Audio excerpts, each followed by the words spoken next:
going to say 5 stars.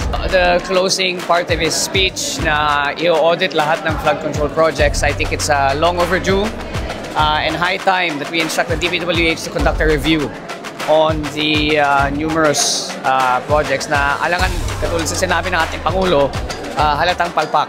So we really need to restart and reset and rethink what we're going to do for the next budget to make sure that money is directed where it's supposed to be.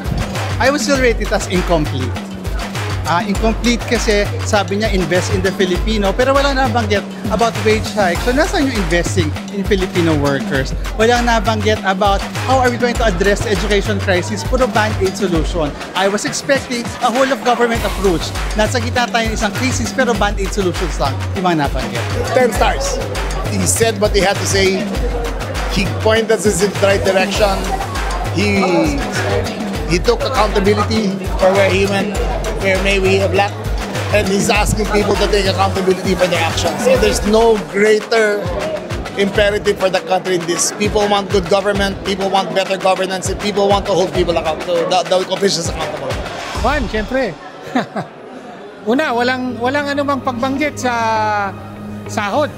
No? Yan ang gustong marinig ng mamamayan. No, mukhang talagang tutol sa anumang makabuluhang pagtaas ng sahod ang presidente, yung mga economic managers, kaya talagang absolutely zero. Yung sa corruption, no, maraming pumalakpak dun sa imbestigahan daw ang mga flood control projects.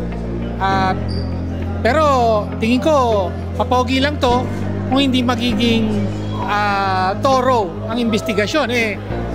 Ang pinapaimbestigan niya yung DPWH. DPWH nga ang hindi naman mangyayari ang corruption kung hindi involved ang DPWH, di ba?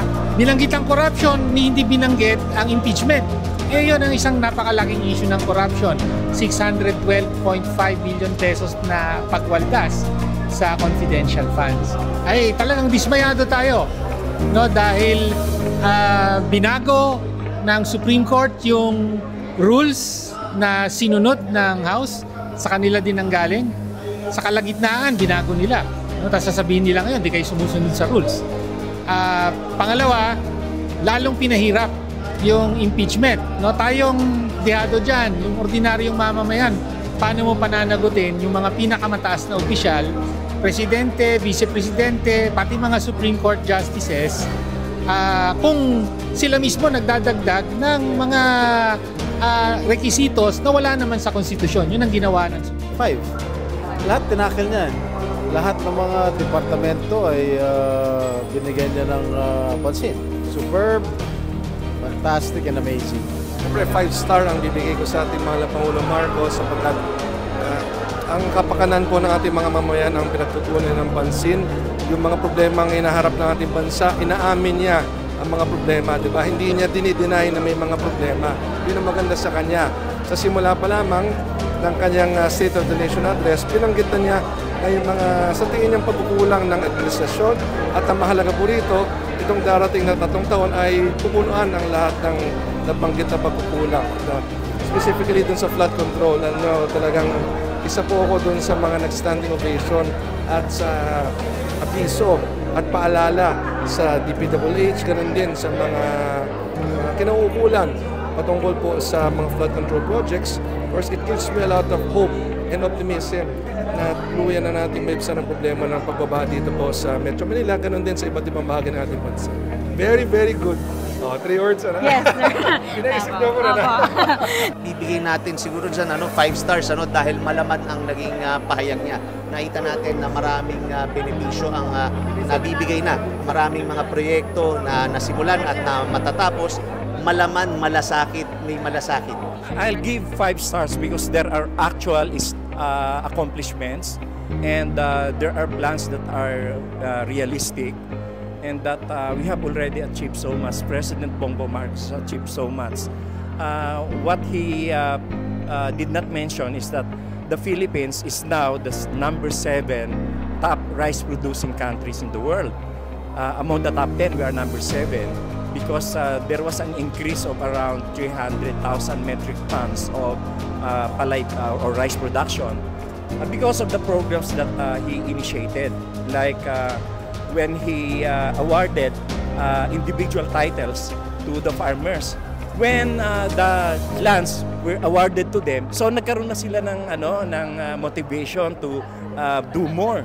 And because of that, and because also of the other assistance given to them by the President, nag-increase talaga yung ating rice production. That is why malakas ang loob ni Presidente na i-sustain yung 20 pesos na per kilo ng bigas kasi nga alam niya na mayroong mga darating.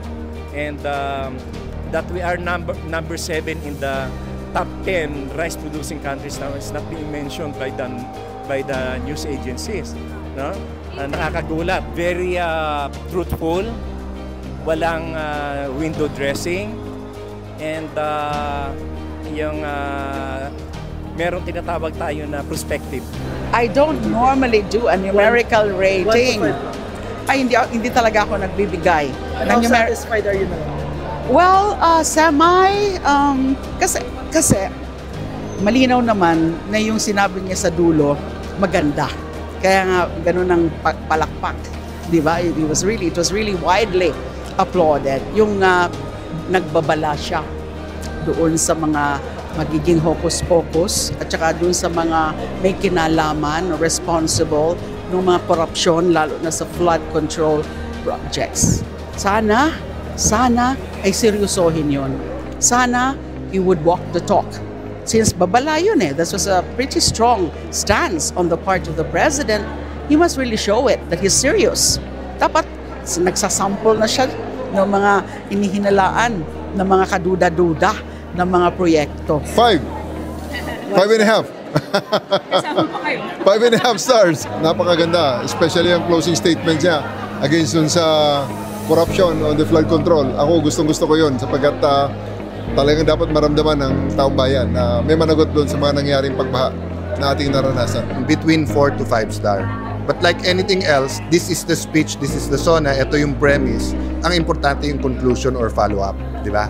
So we agree with the problem, we agree na with the honesty. Now, let's wait and see the next few months kung magawa talaga. Well, marami kasing issues hindi mo talaga malalagay sa 1